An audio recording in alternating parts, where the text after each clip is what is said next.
जय सिया राम दोस्तों।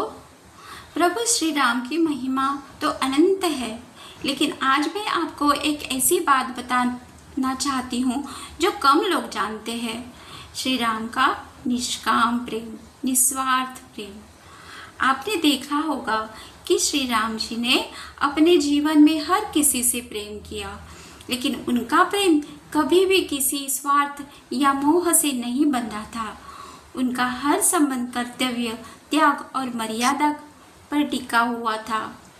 माता कैकेयी से प्रेम और उनकी आज्ञा का पालन।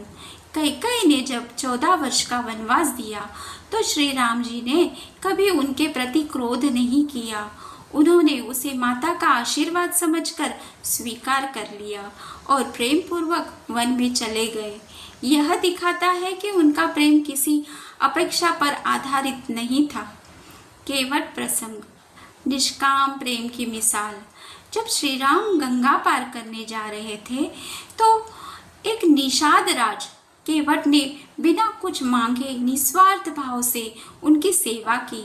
लेकिन यहाँ एक और गहरी बात है। श्री राम ने भी केवट को उतना ही प्रेम दिया। उन्होंने उसे जात पात से परे भाई की तरह अपनाया और उसे अपने हृदय से लगाया। रावण के प्रति भी दयालुता।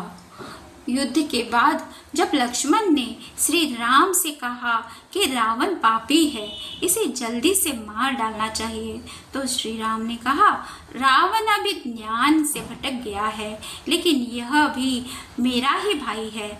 इसे संजीवनी ज्ञान से कुछ सिखाना चाहिए। सोचिए, जिसने उनकी पत्नी का हरण किया, उनके भक्तों को सताया, उसके प्रति भी श्री राम जी दयालु और प्रेम दिखा रहे हैं। हनुमान जी के प्रति विशेष प्रेम। हनुमान जी केवल सेवक नहीं थे, बल्कि श्री राम जी के सबसे प्रिय थे। जब हनुमान जी ने संजीवनी लाकर लक्ष्मण जी को बचाया तो श्री राम जी ने उन्हें गले से लगा लिया और कहा, हनुमान, मैं जीवन भर तुम्हारे प्रेम और भक्ति का ऋणी रहूंगा। श्री राम का प्रेम केवल अपनों तक सीमित नहीं था, उनका प्रेम हर जीवन के लिए था, यहाँ तक कि शत्रु के लिए भी। उन्होंने यह सिखाया कि प्रेम तभी शुद्ध होता है जब उसमें कोई स्वार्थ ना हो।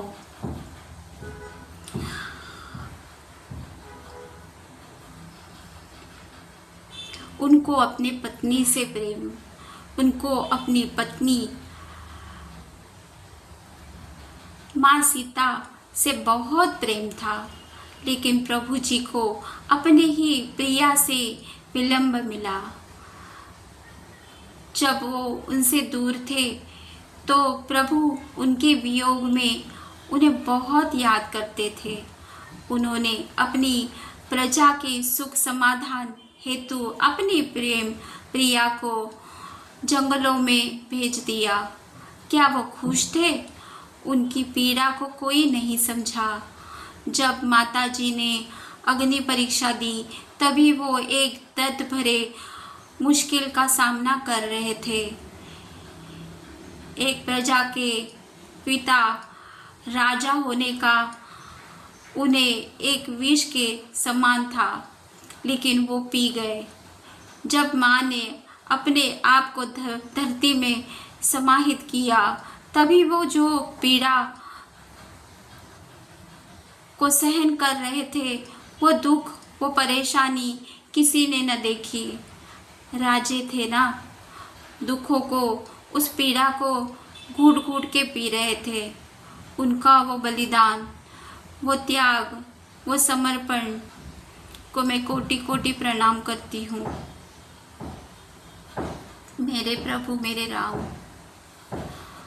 श्री राम के त्याग और बलिदान को राजा के रूप में देखा गया, लेकिन पति, प्रेमी और एक साधारण इंसान के रूप में उनकी वेदना को कोई समझ ही नहीं पाया, कोई महसूस ही नहीं कर पाया। उन्होंने अपने जीवन में हर सुख का त्याग कर दिया, न केवल धर्म के लिए बल्कि अपनी प्रजा के लिए। जब उन्होंने माता सीता को वन में भेजा तो वह कोई राजा का निर्णय नहीं था, वह एक टूटे हुए हृदय का बलिदान था। दुनिया ने देखा कि श्री राम ने धर्म निभाया, लेकिन उनके भीतर जो तूफान था उसे किसी ने नहीं देखा। आपने जो कहा वह एकदम सत्य है। उनका जीवन एक विषपान था जिसे उन्होंने बिना किसी शिकायत के स्वीकार किया। उनकी पीड़ा को न कोई समझ सका, न कोई बांट सका, और ना ही शायद इसीलिए आज भी श्री राम का नाम लेने मात्र से जीवन के सारे दुख छोटे लगने लगते हैं।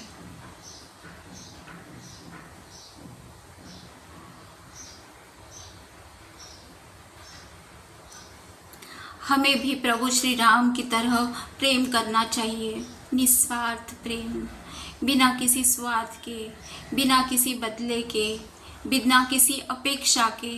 जब प्रेम निश्चल और निष्काम होता है ना, तो उसमें ही असली दिव्यता होती है। जय श्री राम, जय प्रभु श्री राम।